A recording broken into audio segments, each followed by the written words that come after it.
안녕하세요. 이번 시간은 180페이지의 10번 문제를 함께 보도록 하겠습니다. 도시개발법령상 조합 임원에 관한 설명으로 틀린 것 찾도록 되어 있습니다. 1번, 이사는 의결권 가진 조합원이어야 된다.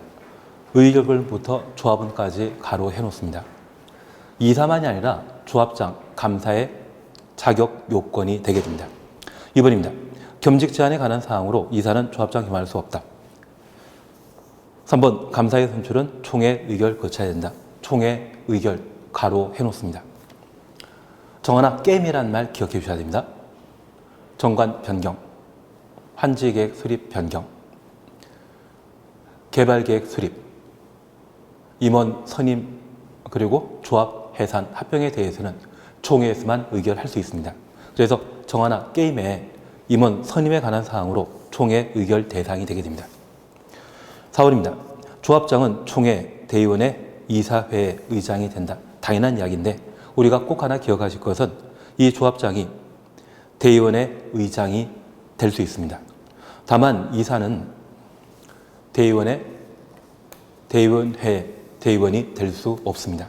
여기 대의원회는 의결기구인데 임원이 조합장을 제외한 임원이 대의원이 되게 된다고 하면 의결하는 자와 집행하는 자가 동일하게 됩니다. 그래서 조합장을 제외한 임원은 대의원이 될 수 없다. 그것을 참고 삼아 기억해 놓습니다. 그리고 5번입니다. 이사의 자기를 위한 조합과의 계약에 대해서는 조합장이 조합을 대표한다. 이런 경우는 감사가 대표하죠. 그래서 5번을 틀린 정답으로 해놓습니다. 11번입니다. 도시개발조합 총회 의결사항 중에 대의원회가 총회 권한을 대행할 수 없는 사항, 바로 정한 게임회라는 것을 기억해 주십니다. 그래서 3번에 조합장, 이사, 감사, 선임, 임원 선임에 관한 사항으로 총회에서만 의결할 수 있죠. 12번입니다. 총회 권한 중 대의원회가 대행할 수 있는 사항 찾도록 되어 있습니다. 1번 정관 변경, 2번 개발계획 수립 변경, 3번 환지계획 작성, 5번 조합의 합병 해산, 그리고 임원 선임. 이 5가지는 총회에서만 의결할 수 있습니다. 반면 4번 실시계획 수립 변경에 대해서는 대의원회에서 대행할 수 있는 사안입니다. 13번입니다. 총회 및 대의원회에 관한 설명으로 틀린 것 찾도록 되어 있습니다. 1번입니다. 청산금의 징수, 교부를 완료한 후 조합을 해산하는 경우, 그래서 청산금부터 완료까지 가로 해놓으시면 이것은 도시개발 사업이 정상적으로 성공하여 조합을 해산하는 것입니다. 이러한 것들은 당연한 조합 해산에 해당되는 것으로서 대의원회에서 의결하여 해산할 수 있습니다. 그래서 총회 의결 거쳐야 된다. 1번이 틀린 정답이 되게 됩니다. 통상적인 조합 해산은 총회에서만 의결할 수 있지만 청산금 징수 교부를 완료, 이러한 조건 달고 있는 총회 조합 해산에 대해서는 대의원회에서 의결할 수 있다. 그렇게 구분해 놓습니다. 2번은 대의원회에 대한 임의적 구성에 관한 사안입니다. 그리고 3번 대의원 수에 관한 사항으로 조합원 총수의 100분의 10 이상으로 한다. 그리고 4번 대의원은 의결권 가진 조합원 중에 정관이 정하는 바에 따라 선출한다. 5번 환지계획의 작성은 대의원의 총회 권한을 대행할 수 없다. 환지계획 작성에 대해서는 총회에서만 의결할 수 있죠. 그런 측면에서 답을 1번으로 하시면 됩니다. 14번입니다. 조합에 관한 설명으로 옳은 것 찾도록 되어 있습니다. 1번 조합 설립 절차에 관한 사안인데 잠깐 살펴보시면 토지 면적 3분의 2 이상에 해당되는 토지 소유자 동의 또는 주총수입니다. 총수 2분의 1 이상의 동의 받아야 된다. 또는 아니라 면적 요건과 총수 요건 동시에 충족해야 되죠. 그래서 동의와 AND 개념으로 해야만 1번이 옳은 지문이 되게 됩니다. 1번 틀린 겁니다. 2번입니다. 둘 이상의 필지 토지를 소유한 공유자가 동의를 하거나 둘 이상 필지 토지 지상권을 공유한 지상권자가 동일한 경우 공유자 여럿 대표하는 1인을 토지 소유자 또는 지상권자로 본다. 그래서 공유 이야기 나오면 대표 1인이라는 말이 나와줘야 됩니다. 2번 옳은 이야기죠. 3번입니다. 조합원은 보유 토지 면적에 비례하여 의결권 가진다. 비례하여 추천했습니다. 평등한 의결권 가지는 것이죠. 4번입니다. 대의원회는 개발계획 변경에 관한 총회 권한을 대행할 수 있다. 정하나 게임에. 이 5가지에 대해서는 총회에서만 의결했었습니다. 그래서 4번 틀린 지문이죠. 5번입니다. 조합의 감사는 의결권 가진 조합원이어야 하고 여기까지 맞습니다. 정관이 정하는 바에 따라 대의원에서 선임한다. 임원 선임은 총회에서만 의결했었습니다. 그래서 5번 틀리기 때문에 14번은 답을 2번으로 해놓습니다. 15번입니다. 조합에 관한 설명을 드린 것 찾도록 되어 있습니다. 1번은 조합 설립 절차에 관한 사항으로 토지 소유자 7명 이상이 정관 작성하여 지정권자에게 조합 설립 인가 받도록 되어 있습니다. 2번 꼭 보십니다. 조합 설립 인가 이후 정관 기재 사항 중에 주된 사무소 지시 변경하는 경우 주된 사무소 소지 변경 가로 해놓습니다. 지정권자에게 변경 신고해야 한다. 변경 신고 추천했습니다. 조합 설립 인가 이후 주요 사항이 변경되게 되면 변경 인가 받아야 되지만 주된 사무소지 변경은 경미한 변경에 해당되는 것으로 변경 신고 대상이죠. 그래서 2번 맞는 지문입니다. 3번은 견직 제한에 관한 사항으로 읽어주시고 4번 민법상 사단법인에 관한 규정을 준용한다. 맞습니다. 5번입니다. 조합인 시행자가 행한 처분에 대해서는 행정심판 제기할 수 없다. 행정심판 제기할 수 있습니다.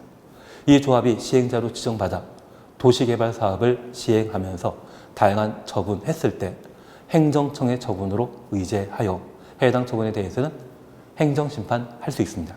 여기에 행정심판은 행정처분한 행정청의 상급 행정청에 이의 제기하는 것을 행정심판이라 표현합니다. 만약 이런 경우는 지정권자를 피청구인으로 하여 행정심판을 제기할 수 있습니다. 내가 행정심판 제기하게 되면 청구인이고 그 상대방은 피청구인이죠. 그때 피청구인은 지정권자이죠. 그래서 5번 틀린 정답으로 살펴놓습니다. 183페이지의 대표 유형 문제입니다. 조합에 관한 설명으로 틀린 것 찾도록 되어 있습니다. 1번 조합 설립 절차에 관한 사항으로 이미 보셨고 2번 주된 사무소 변경은 변경 신고 대상이다. 그래서 주된 사무소 소재지 변경 가로 해놓으시고 변경 신고 다시 한번 추천했습니다. 3번은 조합 설립 요건에 관한 사항입니다. 그리고 4번입니다. 금고 이상의 형을 선고받고 형 집행이 끝나거나 집행받지 아니하기로 확정된 후 2년 지나지 아니한 자는 조합원 될 수 없다. 결격 사유에 관한 사항인데 이 결격 사유는 임원에게만 적용되고 조합원에게는 적용되지 않습니다. 교도소에 수감되어 있다 할지라도 이런 경우를 할지라도 도시개발구역 안에 토지 소유자라고 하면 당연 조합원이 되게 됩니다. 그래서 4번 틀립니다. 5번 대의원에 관한 사항으로 임의사항이라는 것 확인해 놓으시고 조합원 수가 100명 이상일 때 대의원에 둘 수 있다. 50명 이상일 때 대의원에 둘 수 있다. 그래서 100인인 조합이라고 하면 50명 이상에 해당되기 때문에 임의적 대의원의 구성 대상이 되게 됩니다. 그래서 4번을 정답을 하시면 되죠. 16번은 정비사업조합과 도시발조합의 비교에 관한 사항인데 이쪽은 이렇게까지는 할 필요 없을 것 같습니다. 그래서 우리 2번 그냥 보고 지나갑니다. 조합은 법인을 하며 그 주된 사무소재지에 등기함으로써 성립된다. 그래서 공통된 사항으로 한번 확인하시는데 16번은 아예 무시하자. 안 해도 상관없을 것 같습니다. 184페이지의 대표 유형 문제입니다. 도시개발 사업의 실시계획에 관한 설명으로 틀린 것 찾도록 되어 있습니다. 여기 실시계획과 관련되어서는 시험거리가 크질 않습니다. 최근 기출문제 출제된 적이 있지만 기본적인 사항만 확인하고 지나가시면 충분하지 않나 싶습니다. 1번입니다. 도시개발 사업에 관한 실시계획에는 지구단위 계획이 포함되어야 된다. 그래서 실시계획에는 지구단위 계획이 포함돼야 되는데 이 지구단위 계획을 개발계획으로 설명하면 틀립니다. 개발계획에는 지구단위 계획 없고 실시계획의 내용이다. 그렇게 구분해 놓습니다. 2번입니다. 시도지사가 실시계획 작성한 때 주민, 지방의회 의견 미리 들어야 한다. 우리가 잠깐 이해해 주실 것이 있습니다.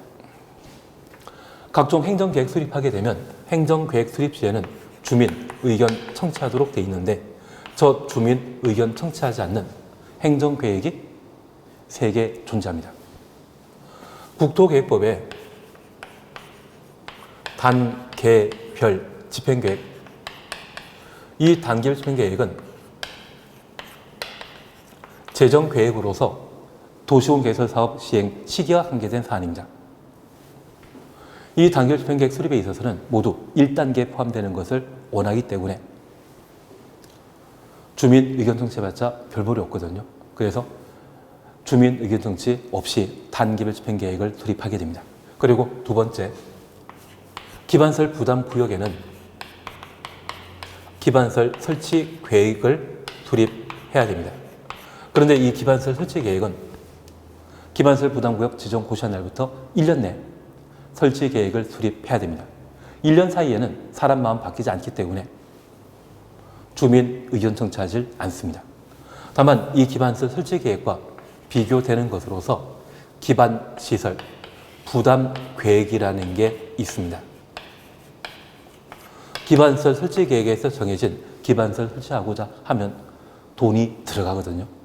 그 돈 얼마나 부담하는지 그러한 부분들을 정해놓은 것이 기반시설 부담 계획인데, 저 기반시설 부담 계획 수립 시에는 주민 의견 청취하고 기반시설 설치 계획 수립 시에는 최대 1년 이내 기반시설 부담구역 지정 시에 이미 주민 의견 청취했기 때문에 설치 계획 수립 시에는 주민 의견 청취가 없습니다. 그리고 세 번째, 도시개발법에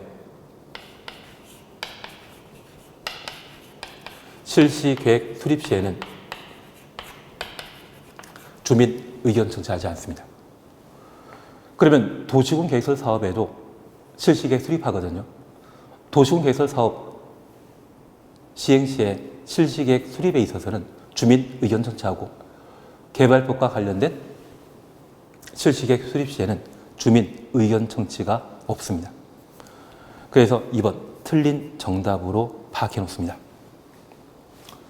그러면 이 주민 의견 청취 없는 행정계획 세 가지를 우리가 각각 보셨고, 참고 삼아 우리는 투기과열지구나 조정 대상 지역이라는 것 기억나십니다. 그러한 투기과열지구 조정 대상 지역 또는 개발밀도 관리구역 지정 시에 주민 의견 청취 없습니다. 그래서 서울을 투기과열지구 지정하게 되었을 때 우리한테 물어보고 지정했습니까? 그냥 지정했습니까? 그래서 재산권 행사와 관련된 권리 침해가 발생할 수 있는 규제와 관련된 지역지구 구역 지정할 때 이럴 때는 주민 의견 청취 없는 것이 특징입니다. 그래서 대표 유형 문제 2번 틀린 정답이 되게 됩니다. 3번에 대해서 그냥 지나가시고 4번 그냥 지나가시고 5번입니다. 지정권자는 실시계획 작성 인가한 때 건축법상 허가 의지하는 사항이 있으면 미리 관계 행정기관과 협의하여야 한다. 그래서 실시계획 인가하게 되면 관계 법령에 대한 다른 인허가 받은 것으로 의제하게 되는데, 이러한 의제 사항을 처리하기 위해 관계 행정기관과 협의 절차를 밟도록 되어 있습니다. 그래서 답을 2번으로 해놓습니다. 17번 실시계획에 관한 설명으로 틀린 것 찾도록 되어 있습니다. 1번 그냥 지나가시고 2번입니다.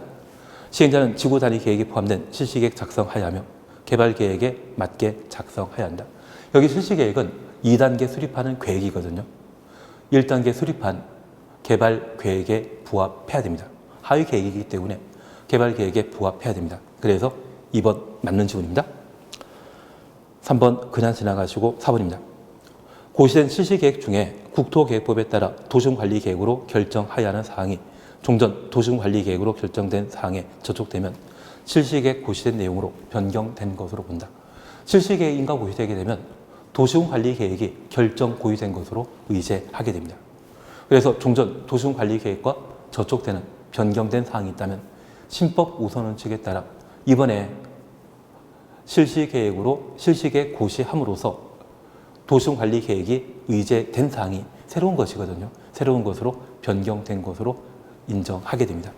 그래서 4번 옳은 이야기입니다. 5번입니다.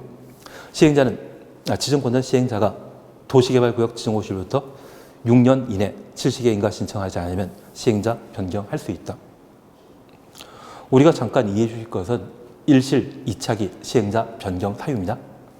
그래서 지금 5번과 관련되어서는 사실 전북 한지 방식의 도시개발 사업으로 토지 소유자, 조합이 도시개발구역 지정고시로부터 1년 내 실시계획 인가 신청하지 않다면 그제서야 시행자 변경하는 것입니다. 그래서 지금 5번은 여러 가지 내용들이 빠져 있는 것으로서 틀린 정답이 되게 됩니다. 그래서 시행자 변경과 관련되어서는 항상 일실이착입니다. 그래서 실시기 앞에는 1년 들어가줘야 되죠. 6년 들어가 있으면 말도 안 됩니다. 그래서 답을 5번으로. 18번 시행 방식에 관한 설명으로 틀린 것 찾도록 되어 있습니다. 도시개발 사업은 사업 시행 방식으로서 전부 수용 방식, 전부 환지 방식, 혼용 방식으로 도시개발 사업을 시행하게 됩니다. 이러한 사업 시행 방식은 도시개발구역 지정 전에 시행자가 결정하고 개발계획 수립함으로써 사업 시행 방식이 결정되게 됩니다. 그래서 이러한 사업 시행 방식을 변경할 수 있거든요. 이렇게 변경하는 것은 지정권자가 변경할 수 있는데 수용 방식과 환지 방식 중에 토지 소유자에게 유리한 것은 환지 방식입니다. 그래서 이 시행 방식 변경에 있어서 환지 방식을 수용 방식 변경하는 것은 아예 안 되고 수용 방식을 혼용 방식이나 전부 환지 방식으로 변경하는 것은 허용하고 있습니다. 그래서 우리 시행자 결정은 도시 개발구역 지정 전에 시행자가 결정하지만 한 번 결정된 시행 방식을 변경하는 것은 지정권자가 변경합니다. 그래서 환지 방식에서 수용 방식으로 변경되는 것은 토지 소유자에게 부담스럽기 때문에 안 되고 수용해서 환지 방식으로 변경되는 것은 가능하다. 그렇게만 구분해 놓습니다. 우선 1번입니다. 도시 개발 사업 시행하는 지역의 지가가 인근 다른 지역에 비하여 현저히 높아 동그래 놓습니다. 환지 방식 시행하기 곤란한 경우 수용 방식으로 시행하는 것이 일반적이다. 토지 가격이 너무 높다고 하면 토지를 강제 수용하게 되었을 때 사전 현금 보상해야 되거든요. 그를 보상할 돈이 없다고 하면 시행자는 환지 방식으로 사업 시행 방식을 결정할 수밖에 없습니다. 그래서 지금 1번은 틀린 것입니다. 특별히 지가가 현저히 높다. 이 말 나오게 되면 수용 방식을 결정하는 요인으로 박혀 놓습니다. 그리고 2번입니다. 대지로서의 효용 증진, 공공시설 정비 가로 해놓습니다. 그리고 토지의 교환, 분할, 합병.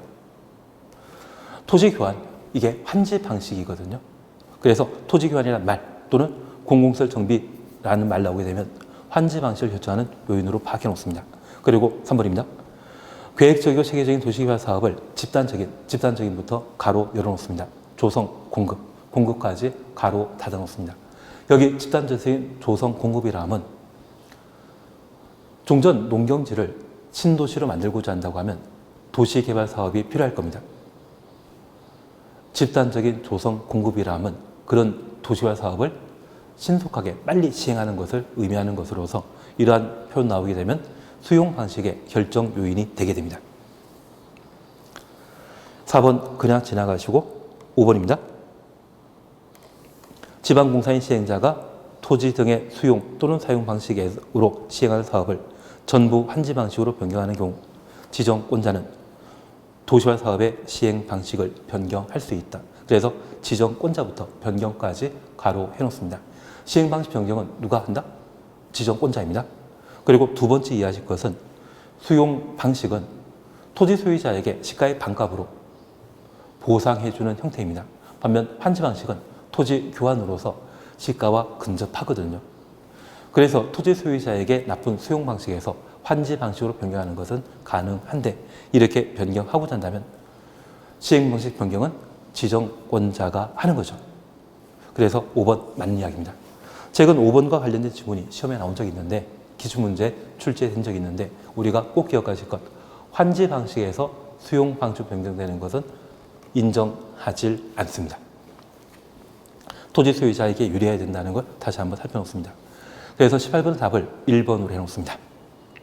그러면 우리 18번 보면서 지가가 높다 이런 말 나오면 환지 방식 결정하는 요인이죠. 집단적인 조성 공급이란 말 보게 되면 수용 방식이죠. 공공시설 정비, 토지 교환이란 말 보게 되면 환지 방식 결정하는 요인인데 이런 사업 시행 방식은 도시개발구역 지정 전에 시행자가 결정하고 그런 사업 시행 방식이 개발 계획에 반영되게 됩니다.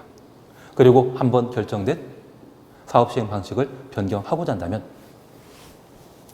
환지 방식에서 수용 방식을 변경하는 것은 허용되지 않고 이러한 변경은 지정권자가 변경할 수 있다.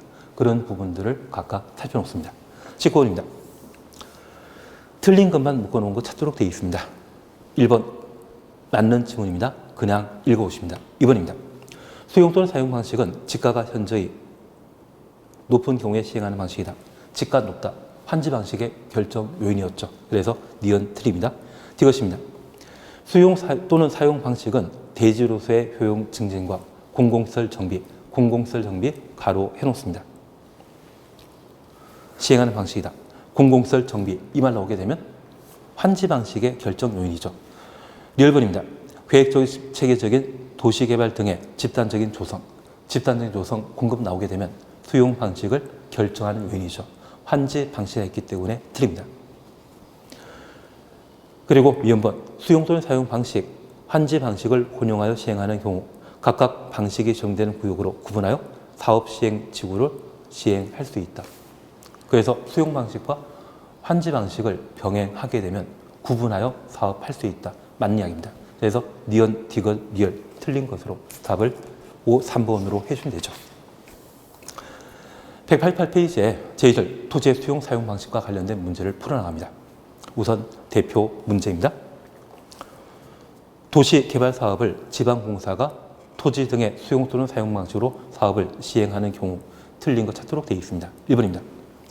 시행자는 도시개발 사업에 필요한 토지 등을 수용, 사용할 수 있다. 1번 맞습니다. 2번입니다. 시행자는 사업 대상 토지 면적의 3분의 2 이상에 해당되는 토지 소유하고 토지 소유자 총수 2분의 2 이상에 해당되는 동의 받아야 된다. 토지 소유자 동의는 민간에게만 적용되죠. 지방공사인 사업 시행자는 공공에 해당되는 것으로서 토지 소유자 동의 따로 받을 필요 없었습니다. 그래서 2번 틀린 정답이 되게 됩니다. 3번입니다. 수용 또는 사용 대상이 되는 토지의 세부 목록 고시한 경우 토지 세부 목록 고시 가로 해놓습니다. 공지법에 따른 사업 인정 고시 있었던 것을 본다. 3번 맞는 이야기입니다. 우리가 공부하는 부동산 공법과 관련되어서는 토지 수용과 관련된 요건을 4개 법령에서 각각 다루고 있습니다. 국토계획법에 따른 도시군 계획설 사업이라 하면 실시계획 고시 한때 토지를 강제 수용할 수 있고 도시개발 사업의 경우에는 방금 보신 수용사용 대상, 토지 건축의 소유권과 소유권 외 권리, 양식업권 등의 다양한 권리, 그러한 권리에 대한 세부 목록, 약칭해서 세목이라 할 수 있는데 이러한 세부 목록 고시하게 되면 그때 토지를 강제 수용할 수 있습니다. 그리고 정비사업과 관련되어서는 사업 시행계획, 인가 받고 고시한 때 토지를 강제 수용할 수 있습니다.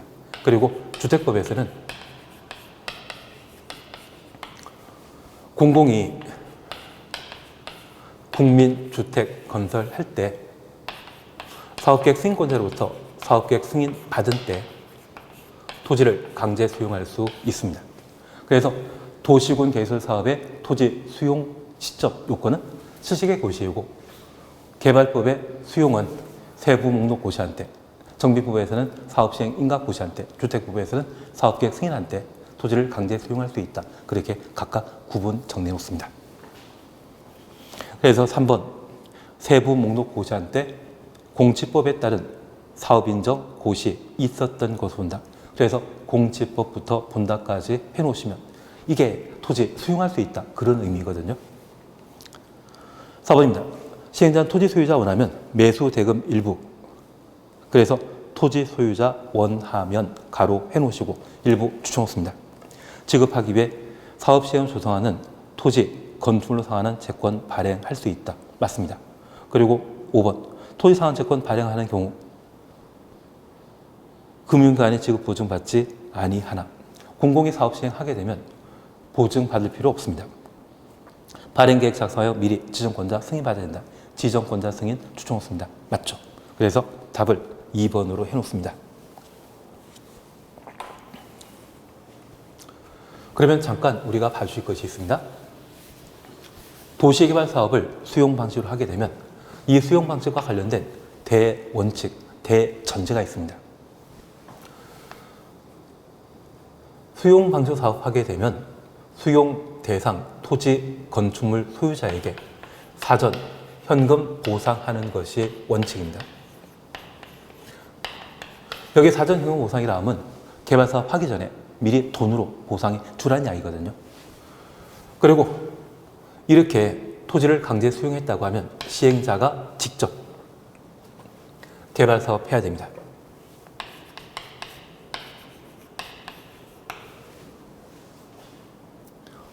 그리고 해당 토지에 대해서는 개발 사업 완료 후 일반에게 분양할 수 있는데 그 분양을 법에서는 조성토지 공급이란 말로 대신하게 됩니다. 이게 수용 방식과 관련된 대전제인데 이 사전현금 보상 대신 토지 상환 채권을 발행하게 되면 사후 현물 보상하는 것이거든요. 원칙에 위배되기 때문에 저 토지 상환 채권 발행하고자 한다면 지정권자 승인 받아야 됩니다. 직접 개발하는 건 원칙인데 원형지 개발자에게 저 원형지를 공급하게 되면 직접 시행하는 거 아니죠. 그래서 이 원형지 공급 시에도 지정권자 승인 받아야 되는데 이것은 원칙에 위배되기 때문입니다. 그리고 개발사업 완료 후 조성토지를 공급해야 되는데 미리 돈 받고 할 수 있거든요. 그것을 선수금이라 합니다. 원칙에 위배되는 예외이기 때문에 저 선수금 지정권자 승인 받을 때 선수금 받을 수 있습니다. 그래서 이 세 개 제도는 수용 방식과 관련된 대전제 위배되는 예외이기 때문에 자주 시험에 나오더라고요. 그중에 우리는 토지 상환 채권에 관한 사항을 잠깐 살펴놓습니다.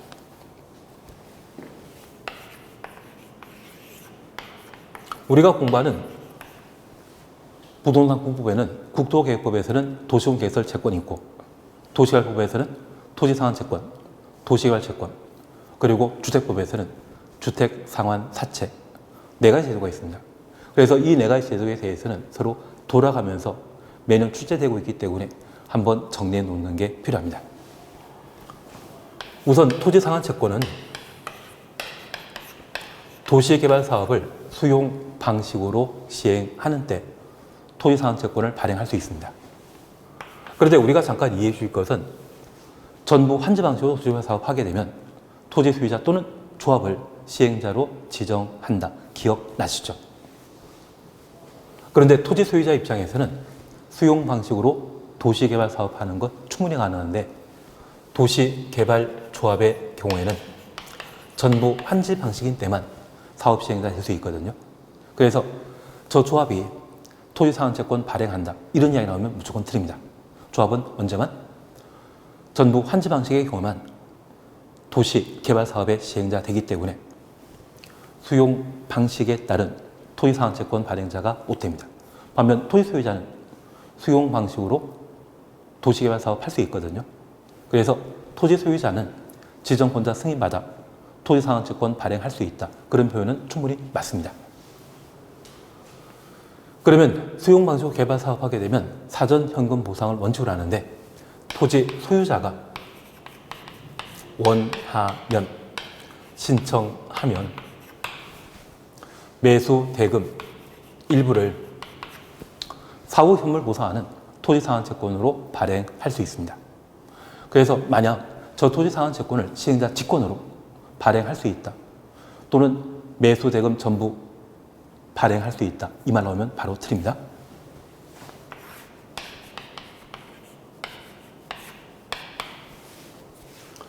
이런 토지상환채권과 관련되어서는 그 절차에 관한 사항으로 발행에 관한 문제로서 시행자는 지정권자에게 승인받아 토지상환채권 발행할 수 있고 이 지정권자의 승인받고자 하면 자가 민간인 경우에는 금융기관 등의 보증받아 토지상환채권을 발행할 수 있습니다. 이렇게 발행하게 되면 발행 방식은 기명증권입니다. 우리가 공부하는 4대 채권 중에 토지상환채권, 주택상환사채, 상환이란 말이 들어가는 채권에 있어서는 상환받을 자가 정해져 있거든요. 그 상환받을 자를 채권에 기재하고 발행하기 때문에 기명증권으로 발행하게 됩니다. 만약 무기명으로 발행할 수 있다, 무기명으로 발행할 수 있다, 이런 이야기 나오면 틀립니다. 기명증권으로 발행하게 됩니다.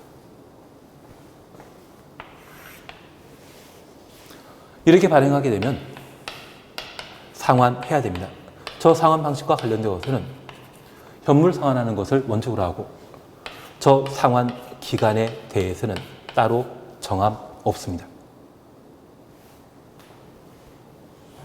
수용 방식의 도시개발 사업이 수용 방식의 도시 개발 사업이 언제 완료될지 모르거든요. 그래서 상환 기한에 대해서는 따로 정함 없습니다. 그리고 이자와 관련되어서는 시행자가 결정하도록 되어 있습니다. 이러한 부분들이 토지상환채권과 관련되어 볼 수 있는 내용인데, 특별히 우리가 기억하실 것은 이 토지상환채권 발행하게 되었을 때 분양 예정인 대지 건축물의 2분의 1까지만 발행할 수 있고 초과할 수 없다. 그 정도를 정리해 주시는 게 토지상환채권과 관련되어 보실 내용이었습니다. 그래서 우리 대표의 문제와 관련되어 4번, 5번 보시면서 이런 내용들을 한번 정리해 놓습니다. 바로 189페이지에 20번 보십니다. 수용 또는 사용 방식에 따른 사업 시행에 관한 설명으로 옳은 것 찾도록 되어 있습니다. 1번, 시행자가 아닌 지정권자는 도시 개발 사업에 필요한 토지 등을 수용할 수 있다. 시행자가 수용하는 것이지 지정권자가 수용하는 건 아니죠. 1번 드립니다. 2번입니다. 도시 개발 사업을 위한 토지 수용에 대해 특별한 규정 없으면 공지법 준용한다. 공지법이 일반법에 해당되는 것으로서 준용 당연한 이야기입니다. 2번 맞습니다. 3번, 공익사업을 위한 토지 등의 취득 및 보상에 관한 법률에 따른 사업 인정 및 고시 있었던 것으로 본다. 그래서 공익사업부터 본다까지 가로해 놓으시면 이게 수용한다, 그 의미죠. 개발법상 토지를 강제 수용하는 시기는 수용 사용 대상의 토지 등의 소유권과 소유권 외 권리, 관계 등의 세부 목록 고시하면 그때 수용할 수 있죠. 그래서 3번 드립니다. 그래서 수용 요건과 관련되어 도시공개설 사업은 취직의 고시한때, 개발법은 세부 목록 고시한때, 정비법은 사업시행 인가 고시한때, 주택법은 사업계획 승인한때 각각 토지를 강제 수용할 수 있죠. 3번입니다. 국가가 공급할 수 있는 원형지 면적은 도시개발구역 전체 토지 면적의 3분의 2, 3분의 2가 아니라 3분의 1까지입니다. 그래서 원형지 공급은 전체 면적의 3분의 1까지만 공급할 수 있죠. 그리고 5번, 토지상환채권 발행할 경우 발행 규모는 한 줄 밑에 조성되는 분양토지, 분양건축물 면적의 3분의 1을 초과하지 아니한다. 2분의 1까지이죠. 그래서 원형지와 관련되어서는 세 글자이기 때문에 3분의 1. 그리고 조성되는 분양토지, 분양건축물 2분의 1까지를 토지상환채권으로 발행할 수 있죠. 그래서 20번은 답을 2번으로 해놓습니다. 21번입니다. 수용 또는 사용 방식에 따른 사업 시행에 관련된 설명으로 옳은 것을 모두 고른 것 찾도록 되어 있습니다. 1번입니다. 개발 계획에 수용 또는 사용되는 토지의 세부 목록이 포함되어 고시된 경우 공지법에 따른 사업 인정 및 고시 있었던 것으로 볼 수 없다. 공법상 없다고 나면 그거 틀리죠. 그래서 볼 수 있다, 본다, 의제 규정이 나와야 됩니다. 그래서 기억 틀립니다. 그리고 2번입니다. 지방공사의 시행자는 토지 수요자 동의 없이 도시 개발 사업에 필요한 토지 등을 수용 사용할 수 없다. 수용할 수 있죠. 민간인 경우는 토지 수요자 동의 받아야 되지만 공공, 지방공사는 동의 없이 토지 수용할 수 있습니다. 그래서 니은 틀립니다. 그리고 디귿, 지방공사의 시행자는 지급 보증 받지 않아도 토지상환채권 발행할 수 있다. 공공은 보증 필요 없죠. 그래서 3번 D것이 옳은 정답이 되게 됩니다. 22번 토지 상환 채권에 관한 설명으로 틀린 것 찾도록 되어 있습니다. 1번입니다. 토지 상환 채권이란 부재 부동산 토지로 3천만 원 넘는 금액에 대해 토지 등의 매수세금 일부를 지급하기 위해 도시화 사업 시행으로 조성된 토지 건물로 상환한 채권을 말한다. 부재 부동산 토지로서 3천만 원 넘는 금액. 이러한 것들은 국토계획법에 보셨던 도시군 계획설 채권과 관계된 내용이죠. 그래서 1번 틀린 지문이 되게 됩니다. 그래서 1번 아예 보실 필요 없고요. 2번입니다. 발행 규모는 분양 대상 토지 건축물의 2분의 1 초과하지 아니한다. 맞습니다. 3번 기명신고를 한다. 맞습니다. 4번 이율은 발행자가 정한다. 이율 추정을 쓰고 발행자 추정을 씁니다. 맞죠? 그리고 5번 토지 상환 채권 이전하는 경우 이전 동그라미 놓습니다. 여기 토지 상환 채권은 주택 상환 사채와 달리 양도할 수 있거든요. 이렇게 양도하게 되면 사채원부에 취득자의 성명, 주소 기재해야 됩니다. 그에 대한 요청으로서 5번 맞는 이야기죠. 23번입니다. 토지 상환 채권에 관한 설명으로 옳은 것 찾도록 되어 있습니다. 답은 4번입니다. 도시활구역의 토지 소유자인 시행자가 채권 발행하는 때에는 두 줄 밑에 지급 보증 받아야 된다. 맞죠? 그래서 4번이 맞는 겁니다. 1번 토지 상환 채권은 이전할 수 있고 이전하게 되면 취득자는 성명 주소를 채권원부에 기재할 것을 요청할 수 있죠. 없다라 해서 틀린 겁니다. 3번입니다. 취득자의 성명 주소가 토지 상환 채권에 기재되지 아니하더라도 취득자는 발행자 등에게 대항할 수 있다. 기명 증권이기 때문에 취득자의 성명 주소 채권에 기재된 때만 대항력을 주장할 수 있습니다. 그래서 2번 틀립니다. 그리고 3번 이율은 발행자가 정하는 것이죠. 그래서 3번 틀립니다. 그리고 5번 발행 규모는 2분의 1이죠. 그래서 5번 틀립니다. 2, 3번은 답을 4번으로. 192페이지의 대표 유형 문제로서 도시개발 채권이 있습니다. 틀린 것 찾도록 되어 있습니다. 1번 그냥 지나가시고 2번 시도지사는 도시개발 채권 발행하려는 경우 발행 총액에 대해 행정안전부 장관의 승인 받아야 된다. 1번, 2번 맞습니다. 하나 이해하실 것은 도시개발 채권은 도시개발 사업과 도시군 계획설 사업의 자금 조달 목적으로 도시개발 채권을 발행할 수 있습니다. 이렇게 발행하는 것이 해당 시도에 재정 부담이 될 수 있고 시도가 부도 파산할 수 있거든요. 그래서 시도의 지방자치단체 부도 파산을 염려하는 중앙행정기관장은 행정안전부 장관입니다. 그래서 행장의 승인 받은 때만 도시개발 채권을 발행할 수 있습니다. 그리고 두 번째입니다. 여기 도시개발 채권과 관련되어서는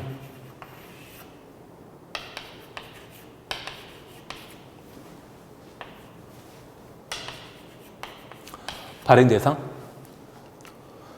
도시개발 사업과 개발 사업의 자금 조달을 목적으로 도시 개발 채권을 발행할 수 있습니다.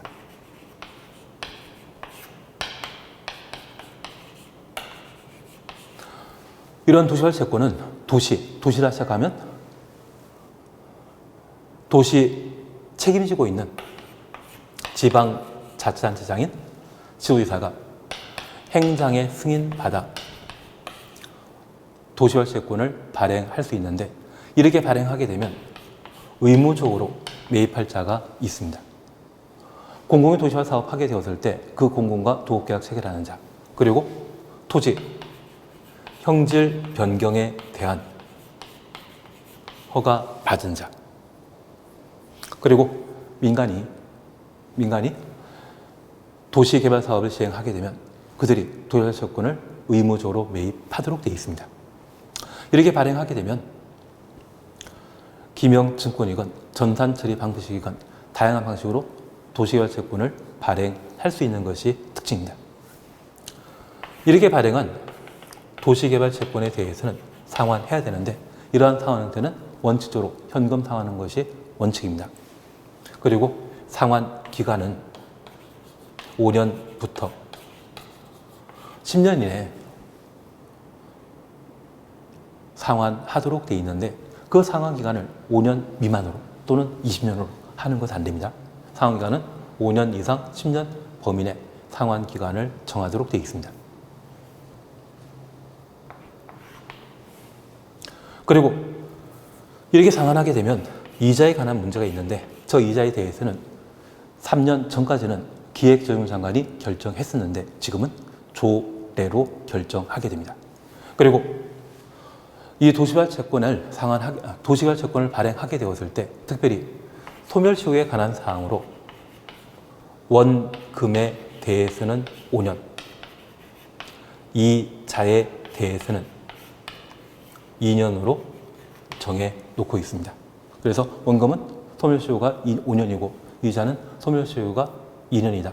그 점 정리하시는 게 도시개발채권과 관련되어 보실 내용이 되게 됩니다. 그러면 이런 내용으로 2번 해결되신 걸로 알고 있겠습니다. 3번입니다. 도시개발채권의 상환은 5년부터 10년 범위에서 조례로 정하므로 상환기간은 5년보다 짧게 정할 수 없다. 그래서 상환기간이 5년 이상 10년이라는 것 파악해 놓으시고 그 상환기간을 20년으로 또는 3년을 하는 것은 허용되지 않는다. 그런 의미입니다. 그리고 4번 소멸시효는 원금 5년, 이자는 2년으로. 그래서 숫자 2, 자.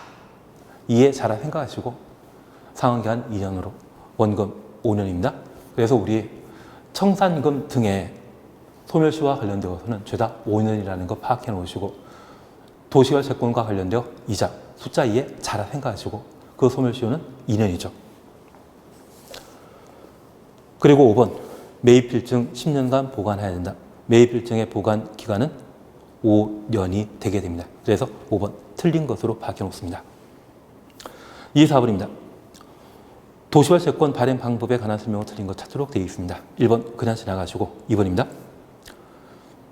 도시개발채권의 이율은 조례로 정하되 국장 승인받아야 된다.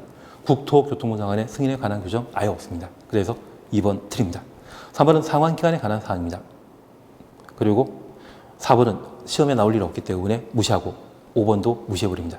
그래서 지금 24번과 관련되어서는 2번, 3번 정도만 확인하시고 도시개발채권의 이율에 대해서는 조례로 정한다. 그 정도 파악해 놓습니다. 25번입니다. 토지상환채권 및 도시개발채권에 관한 설명으로 옳은 것 찾도록 되어 있습니다. 답은 2번입니다. 토지상환채권은 질권 목적으로 할 수 있다. 타인에게 양도할 수 있다. 그런 의미로서 옳은 이야기입니다. 2번입니다. 도시개발조합은 도시계획설 사업에 필요한 자금을 조달하기 위해 도시개발채권 발행할 수 있다. 도시개발채권 발행한 자는 지도지사이죠. 그래서 1번 틀립니다. 2번 도시개발채권은 무기명으로 발행할 수 없다. 기명 또는 전산처리 방식으로 발행할 수 있습니다. 그래서 도시개발채권에 대해서는 발행 방식에 제한이 없는 것으로 반면 토지상환채권의 발행 방식은 기명증권이죠. 4번에 대해서는 필요 없는 이야기입니다. 대신 우리 지도지사가 도시개발채권 발행하고자 한다면 행장 승인받아야 되죠. 그래서 4번 틀린 주문 확인해 놓습니다. 그리고 5번 소멸시효에 관한 사항으로 원금은 5년, 이자는 2년입니다. 그래서 25번은 답을 2번으로. 26번입니다. 수용 또는 사용 방식에 따른 도시개발 사업 시행에 관한 설명으로 옳은 것 찾도록 되어 있습니다. 1번 볼 필요 없고요. 2번입니다. 지방자치단체인 시행자가 토지 수용하려면 사업 대상 토지 면적의 3분의 2 이상의 토지 소유해야 된다. 공공은 다른 조건 없이 토지를 강제 수용할 수 있죠. 그래서 2번 틀립니다. 3번입니다. 시행자는 조성토지 공급받은 자로부터 대금, 전부 미리 받을 수 있다. 선수금에 관한 사항이거든요. 지정권자 승인받으면 선수금 받을 수 있죠. 그래서 3번 옳은 이야기입니다. 그리고 4번 개별 공시가 이하로 할 수 있다. 개별 공시가 줄만 쳐놓습니다. 우리 부동산법에 농지법을 제외하고 개별 공시지가라는 말이 나오면 무조건 틀립니다. 그래서 4번 틀린 질문으로. 5번입니다. 원형지는 3분의 1 공급하는 것이죠. 그래서 26번은 답을 3번으로 해놓습니다. 이번 시간 여기까지 함께 하시고 다음 시간에 194페이지 대표 유형 문제부터 함께 살펴보도록 하겠습니다. 수고하셨습니다.